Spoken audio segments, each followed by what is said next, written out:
du gouvernement de ce vendredi a commencé par une note positive, à savoir l'hommage du président de la République et de la nation tout entière à la ministre d'État, ministre des Affaires étrangères, Wagner Kayukwamba, pour la double victoire diplomatique à New York. C'est vraiment notre héroïne qui a réussi, qui est vraiment l'exemple de ce que j'ai toujours souhaité, c'est-à-dire instruction donnée et résultats obtenus.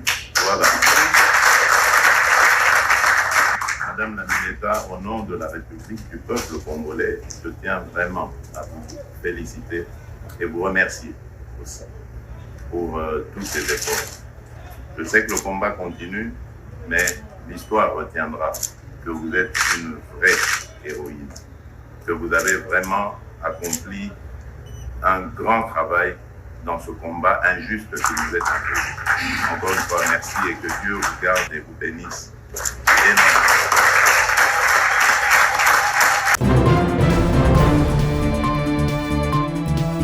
Projet de loi des ratifications relevant du secteur de finances. Les ministres de Finances a soumis au Conseil pour examen et approbation 4 projets de loi de ratification. Le premier portant autorisation de la ratification de l'accord de prêt numéro 78/03 du 28 mai 2025 conclu entre notre pays et l'Association internationale de développement au titre du projet de résilience contre les inondations urbaines pour un montant de 200 millions de dollars. 2. Projet de loi autorisant la ratification de l'accord de crédit 78/01 et 78 du 28 mai 2025 conclu entre la RDC et l'Association internationale de développement au titre du premier appui budgétaire sur la gouvernance, la transparence et la résilience économique de la RDC pour un montant de 600 millions de dollars américains. Projet de loi de ratification de l'accord de crédit 7816ZR et de l'accord de crédit 6815 du 4 juin 2025 conclu entre la République démocratique du Congo et l'Association internationale des développements au titre de financement du projet de développement INGA 3 de l'approche programme à phase multiple pour un montant de 250 millions de dollars américains. Projet de loi autorisant la ratification de l'accord de crédit numéro 7818ZR et de l'accord de crédit 7817 du 4 juin 2025 conclu entre la République démocratique du Congo et l'Association internationale des développements au titre du projet des développements de transport et des connectivités pour un montant respectivement de 115,2 millions de dollars américains et 225 millions de dollars américains.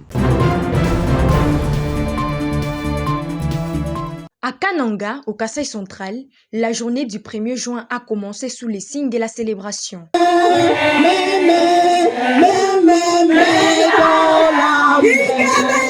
Des chants, des sourires et une fierté partagée, celle de femmes désormais actrices de leur avenir. Dans les locaux de l'ONG FMMDI s'ouvrait la toute première Assemblée générale de mutuelle de solidarité, soutenue par les PNUD et financée par le Canada dans le cadre du programme JAD. Un moment symbolique après 5 années d'accompagnement sur le terrain. Les temps d'un bilan participatif, mais surtout d'un nouvel élan pour ces 40 mutuelles, regroupant plus de 1500 femmes, pour la plupart anciennes victimes de violences basées sur le genre. Petits commerces, agriculture, élevage, pâtisserie ou encore transformation. Les filières sont variées, mais l'objectif reste le même, l'autonomisation économique et sociale. 2 bénéficiaires ont pris la parole, la voix chargée d'émotions, pour saluer l'appui reçu, un appui qui a changé leur quotidien. L'année 2021, on m'avait appuyé ici. Alors je n'avais pas l'appui, je n'avais pas la personne qui pouvait m'aider. Alors quand on m'a appuyé, on m'avait appelé ici, je n'avais rien. Et on m'a donné 100 $. Dans les 100 $, là, on m'a payé un téléphone avec les crédits que j'ai effectués comme travail. Et quand je vendais les crédits, ça m'a permis d'aller à l'université. Aujourd'hui, je suis graduée en informatique de gestion à l'université Notre-Dame du Kasaï. On a commencé avec 100 $, avec notre mousseau de 11 mamans. À partir de cet argent, on a travaillé, on a contribué. On avait un projet d'avoir un terrain. C'était ça notre projet. Avoir un terrain pour la construction des bâtiments pour les formations ou la formation des formations professionnelles pour les mamans, les filles, les garçons et autres. C'est pourquoi nous venons avec un remerciement de grand prix à Madame Nathalie comme bon, il était derrière nous pour nous assurer. Pourquoi pas PNUD? Ah, Madame Claudine, une femme de bonne volonté qui fait de distance seulement pour nous secourir. Présente à cette rencontre, Claudine Ousassoura du Programme des Nations Unies pour le développement s'est dite impressionnée par les résultats. La Mousso est venue avec une approche presque similaire mais améliorée. D'abord, elle a corrigé le fait que le groupe n'est pas constitué d'une manière... l'aspect cohésion sociale n'était pas constitué avec les membres de l'Aristo. Et ça s'est appelé mutuelle de solidarité, justement pour renforcer la cohésion sociale, promouvoir la solidarité entre les membres, mais aussi mobiliser l'épargne. La cérémonie a été officiellement lancée par la représentante du ministre provincial du genre, Bertine Poutou, qui a rendu hommage au chef de l'État, salué pour sa lutte contre les violences faites aux femmes, et au gouverneur Joseph Moïse Kamboulou, engagé dans cette dynamique de transformation sociale. L'événement s'est clôturé par la visite des stands des mutuelles. Les autorités, visiblement conquises, ont encouragé les initiatives, en passant par les caisses. À Kananga, plus de 120 femmes issues de confessions religieuses ont pris la parole ce dimanche dans une tribune d'expression populaire dédiée à la gouvernance locale. Face aux conseillers communaux et aux chefs de quartier venus de 5 communes de la ville, ces femmes ont évoqué les enjeux de la représentativité féminine à la suite du scrutin de 2023. L'initiative est portée par Maître Alexandre Chamamamba, conseillère municipale et élue de Lukonga. Elle s'inscrit dans le cadre du projet d'appui technique au leadership de femmes, un programme qui entend renforcer la participation de femmes dans les sphères de décision. C'était dans le plan d'action qu'on devait organiser une tribune d'expression populaire sur l'importance des élections des conseillers communaux issus des élections de 2023.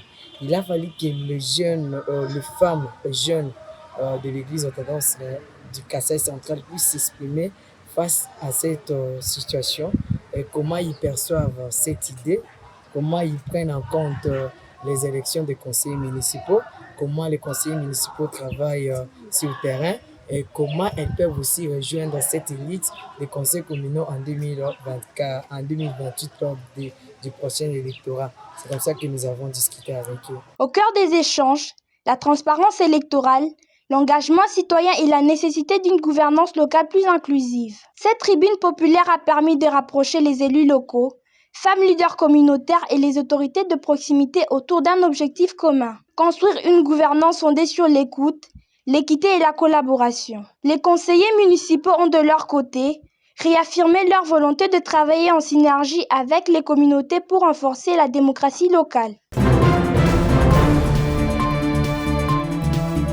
Kananga, capitale du Kasaï central, à l'Institut technique industriel de Katoka, le calme masque l'intensité du moment. Ce lundi, plus de 15 000 élèves finalistes affrontent l'étape décisive de leur parcours scolaire, la hors-session de l'examen d'État 2025. Ils sont exactement 15 455 candidats inscrits pour le Kasaï central 1. Parmi eux, 4 397 filles. Un chiffre en hausse qui traduit les efforts en faveur de la scolarisation de jeunes filles dans la province. Pour la première fois depuis sa prise de fonction, le gouverneur Joseph Moïse Kamboulou a donné le coup d'envoi officiel des épreuves. L'occasion pour lui d'envoyer un message fort à la jeunesse. Je vous invite donc à combattre la peur, à avoir confiance en vous-même et non aux promesses de réussite facile vous faites par les uns et les autres pour des besoins malveillants. Je n'ai pas besoin du diplôme d'État papier, mais plutôt d'un diplôme d'État cerveau. C'est donc sur cette note que je lance officiellement sur toute l'étendue de la province du Kasaï central les épreuves de la hors-session de l'examen d'État édition 2025. Un appel à dépasser les apparences et à miser sur les compétences réelles alors que les défis éducatifs restent nombreux dans cette région du centre de la RDC. Le responsable provincial de l'enseignement, Richard Mpampagne Bomboko, a lui aussi encouragé le finaliste à donner les meilleurs d'eux-mêmes. Je vous demande d'avoir un cœur à l'ouvrage en faisant confiance à la matière apprise durant toute l'année scolaire en vue de devenir des lauréats de l'examen d'État édition 2025. Je vous invite donc au calme et à la discipline, car vos résultats satisfaisants en dépendent. En marge de la cérémonie, le gouverneur s'est rendu dans 3 centres de passation, notamment Disuminina, Sangabantu et Tchibandilou.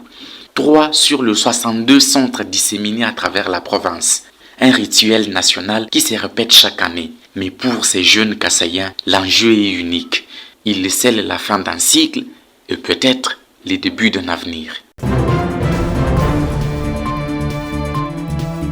Aujourd'hui, le comité de suivi de la paix, sous la supervision des autorités, dont son Excellence, Monsieur le vice-premier ministre en charge de la fonction publique, Monsieur le ministre des Finances et son Excellence, Monsieur le ministre du Budget, le comité a organisé effectivement en fait, un atelier de validation. Aujourd'hui, il était question de parcourir ensemble avec les différentes parties prenantes le projet du plan d'action qui a été élaboré à l'issue notamment de la feuille de route qu'on avait produite l'année passée, mais qui a bénéficié d'un enrichissement avec la mission d'évaluation et d'encadrement de la paix qui a été organisée à la fin de l'année passée. Et tout cela fait également suite à un atelier qui a été organisé en 2023, qui a permis à l'époque de passer en revue, en tout cas, tous les écueils qui entourent le processus de la bancarisation de la paix. Alors, avec les collègues aujourd'hui qui m'entourent et les experts qui continuent à travailler sur le document, donc les plans d'action, comme je le disais tout à l'heure, c'est un plan d'action qui contient beaucoup d'actions couvrant les aspects liés notamment à la paix de proximité. C'est-à-dire que l'idée, c'est de voir quelles sont les actions qui peuvent être menées, notamment au cours de la deuxième partie de l'année, pour faciliter l'exécution de la paix, c'est-à-dire permettre à ce que les bénéficiaires ne soient pas trop éloignés des opérateurs de paix. Mais au-delà de ça, il y a des actions qui touchent notamment aux aspects, je dirais, juridiques, liés notamment à l'organisation du partenariat que nous avons avec les opérateurs de paix, notamment l'ACB, où nous avons un protocole d'accord qui date, qui doit faire l'objet d'une révision, mais aussi des actions touchant notamment aux aspects administratifs. Comment on peut organiser les circuits, comment on peut implémenter des procédures qui soient clairement comprises par les différentes parties prenantes. Et donc, tous ces éléments-là vont, in fine, concourir à l'amélioration substantielle des conditions avec lesquelles la paix doit se dérouler à travers, disons, de la République. Donc, voilà un peu brièvement la raison de notre présence aujourd'hui.